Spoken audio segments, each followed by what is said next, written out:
Patrice, je me tourne vers toi maintenant. Tu vas nous parler un peu de l'histoire des congrès et de cette démarche plus particulièrement, parce que le congrès des centres sociaux, c'est pas juste ce week-end qu'on passe ensemble à Lille, ça a démarré il y a déjà 3 ans. Oui, Juliette, bonjour à tous d'abord. Ce qu'il me semble important aussi, c'est, comme pour le congrès de Lille, c'est retracer un petit peu la place des congrès dans l'histoire des centres sociaux et en quoi cela, dans le temps, cela a contribué à mettre en exergue notre vision partagée de la société, en particulier sur la place et le rôle des habitants.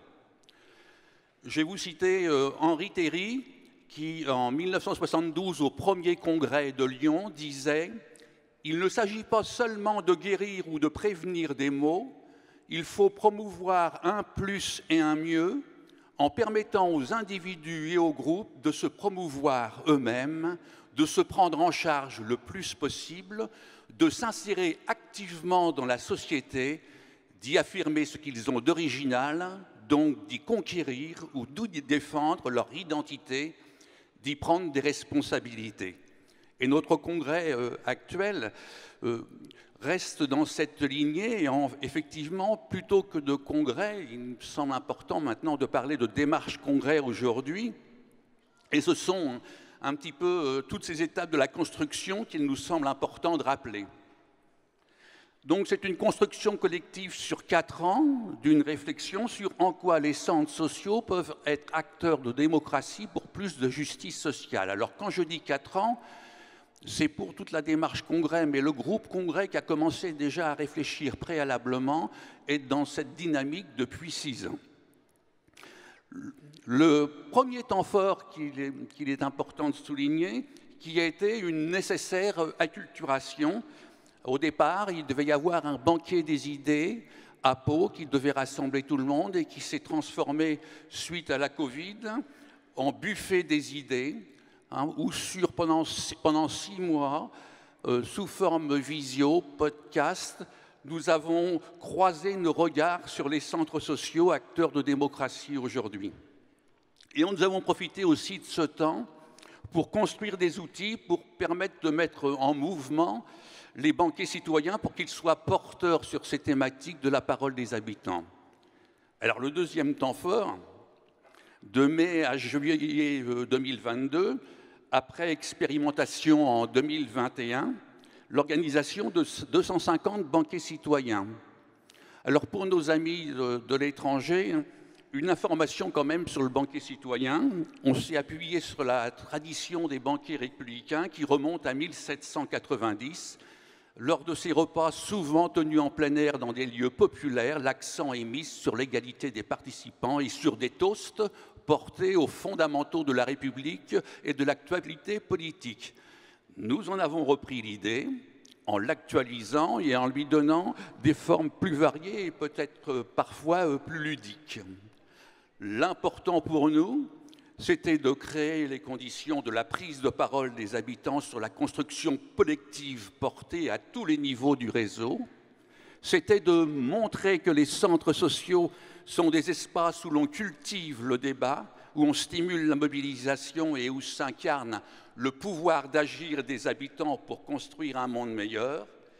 Et la troisième étape qui était importante, c'était de capitaliser cette parole pour réaliser une photographie de la question sociale aujourd'hui en France.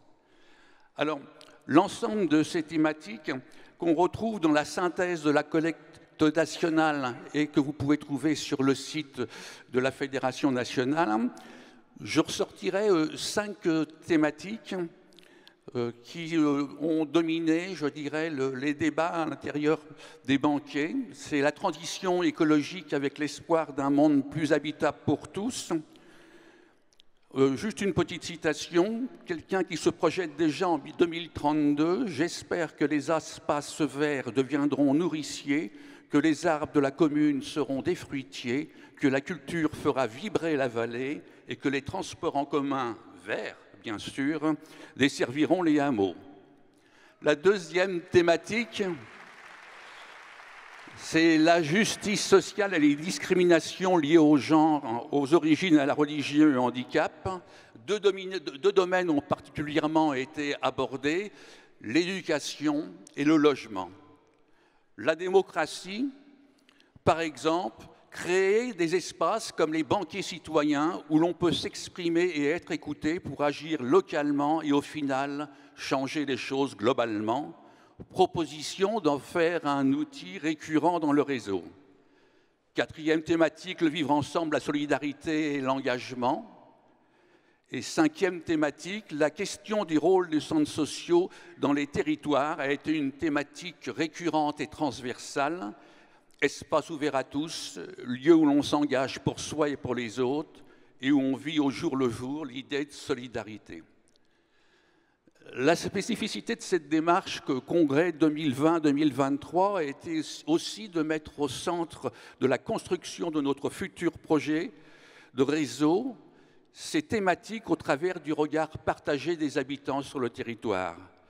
Ces thématiques ont été évoquées et reprises à l'occasion des séminaires de Tours, interfédéraux de Tours et de Pau, et ont permis la construction des chemins de changement porteurs de notre futur projet fédéral. Et ces réflexions ont aussi été renforcées par la dynamique du groupe projet fédéral, groupe constitué de forces vives des fédérations. Et le troisième temps fort, le banquet final, regroupant aujourd'hui 4000 participants. Et encore là, le réseau a contribué à la réussite de cet événement.